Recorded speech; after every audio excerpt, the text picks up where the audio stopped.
Porque en esta primera semana estamos estudiando y contemplando la humildad de nuestro Dios Padre, nuestro Dios Hijo y nuestro Dios Espíritu Santo.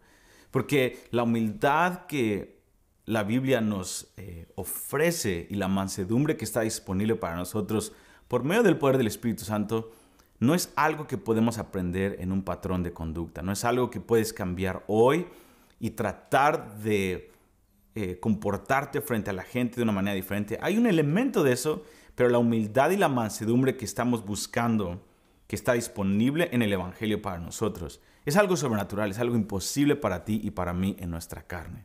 Y la única manera en la que bíblicamente podemos nosotros adquirir este estilo de vida es ir y aprender de Jesucristo. Por eso estamos tomando esta primera semana para hablar de Jesús.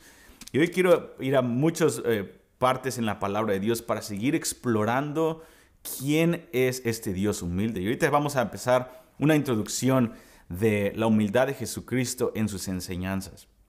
Jesucristo es humilde y los evangelios nos muestran el tipo de liderazgo que Jesucristo tenía. Y es algo impresionante para mí ver que Dios en la carne se comportó de una manera tan sincera, tan escondida, tan humilde, que es lo que debe provocarnos una y otra vez.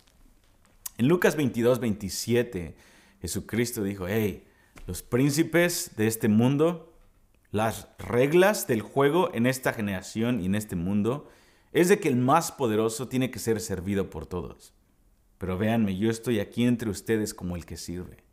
Yo creo que eso dejó a los discípulos ofendidos e incómodos.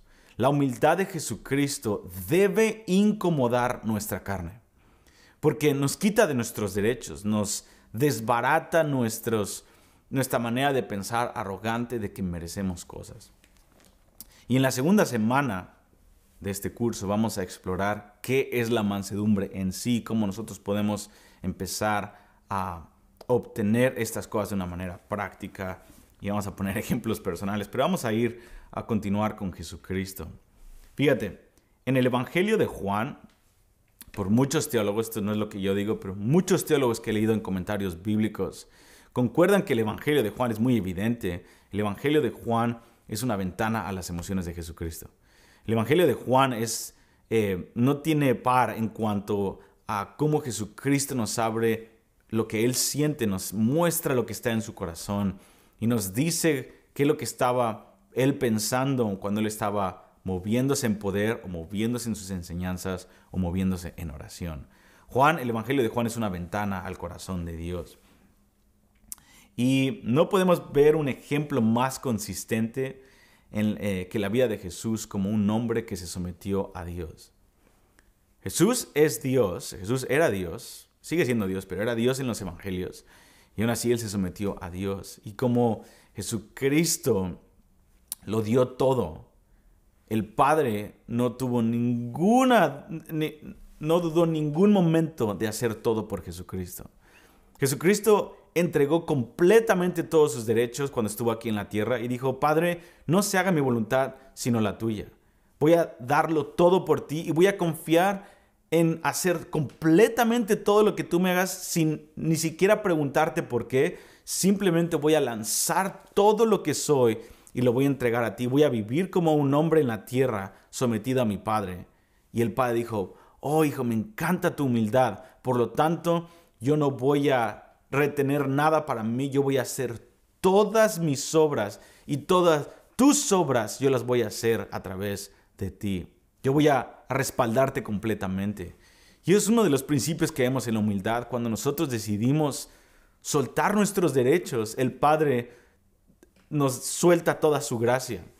Y la Biblia dice que Él da mayor gracia a los humildes, pero en el original realmente dice Él da una gracia más abundante. La gracia de Dios es inmerecida y es gratuita.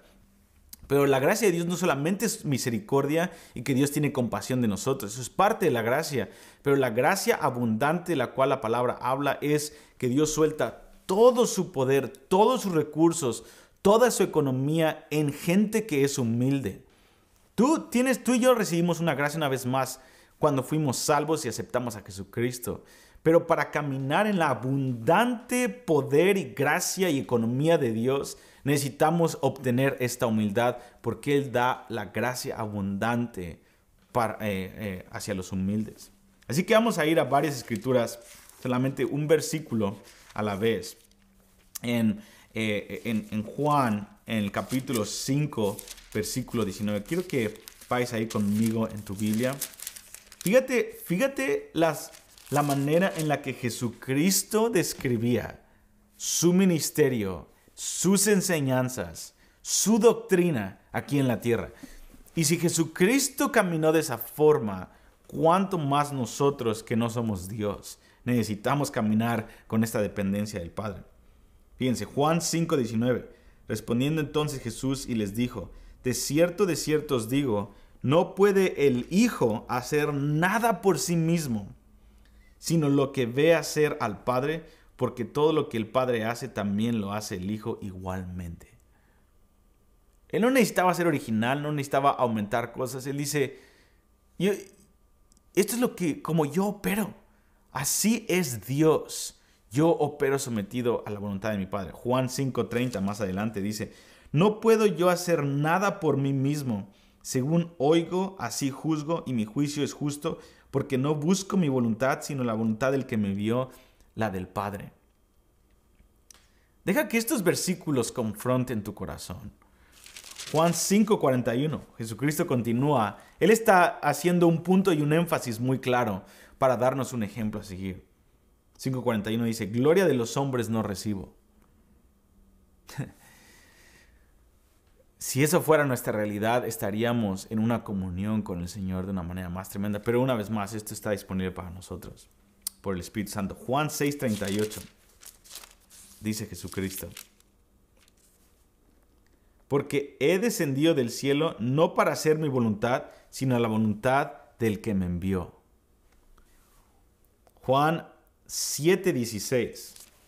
Jesús le respondió y les dijo: mi doctrina no es mía, sino de aquel que me envió. Juan 7:28. Jesús continúa diciendo lo mismo. Jesús entonces, enseñando en el templo, alzó la voz y dijo: a mí me conocéis y sabéis de dónde soy, y no he venido de mí mismo, porque el que me envió es verdadero, a quien vosotros no conocéis. Juan 8:28, fíjense, Jesucristo no se detiene. Dice, y Jesús les dijo: cuando hayáis levantado al Hijo del Hombre, entonces conoceréis que yo soy, y que nada hago por mí mismo, sino que según me enseñó el Padre, así hablo. ¡Wow! Hay una parte en 2 de Corintios, capítulo 2, 14 al 17. Recuerdo que Pablo está diciendo que para movernos en un poder apostólico, en ese poder de la cruz de Jesucristo que divide al mundo para salvación o para muerte, dice, para ser suficiente para recibir tal responsabilidad de predicar el evangelio a un nivel apostólico, da 5 características ahí que no las voy a hablar ahorita, tú las puedes leer, 2 de Corintios 2, 14 al 17. Pero una de las características dice, nosotros no hablamos sino por nosotros mismos. Nosotros hablamos como enviados de Dios, como delante de Dios. Nosotros hablamos en Cristo. Y Pablo habla de que la dependencia es una de Dios, así como la de Jesucristo, es un requerimiento para movernos en un poder apostólico para predicar el evangelio. Y Jesucristo lo sabía muy bien. Fíjense, vamos ahí en Juan 8:42. Entonces Jesús les dijo, si vuestro Padre fuese Dios, ciertamente me amarías, porque yo de Dios he salido y he venido, pues no he venido a mí mismo, sino que Él me envió.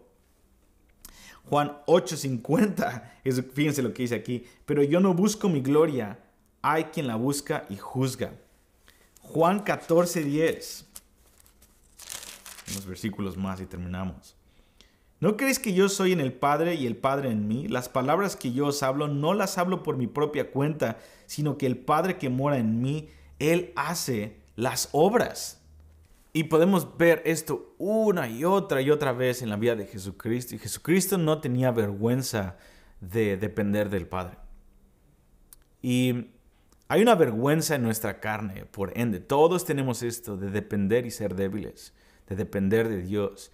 Alguien nos invita a viajar a algún lugar y decimos sí automáticamente. Alguien nos ofrece algo y decimos sí automáticamente. Si tenemos la posibilidad o si lo queremos, decimos sí automáticamente. Y vivimos tomando decisiones una y otra vez. Pero Jesucristo, su vida de oración, su doctrina, su voluntad, todo lo que Él hacía, Él siempre le pedía al Padre para que el Señor le dijera: Señor, este es el tiempo para mí, para manifestarme. Este es el tiempo de sanar a la gente. Jesucristo toda su vida, por 30 años, Él tuvo la capacidad de sanar a gente. Y aún así, Él no lo hizo por 30 años. Porque Él vivió preguntándole al Padre: este es el tiempo, este es el tiempo. Y cuando la gente, aún su mamá le decía: es tiempo, Él decía: no, no es el tiempo porque mi Padre me dijo que no todavía. Hasta que el Señor lo soltara, Jesucristo actuó. Nosotros tenemos la capacidad económica o la capacidad de ministrar ciertas cosas y simplemente porque tenemos la capacidad lo hacemos, pero no nos detenemos a preguntarle al Padre: Señor, ¿esta es tu voluntad? Entonces queremos nosotros vivir en dependencia con el Padre, porque esa es la manera en la que Jesucristo vivió. Vamos a la siguiente escena.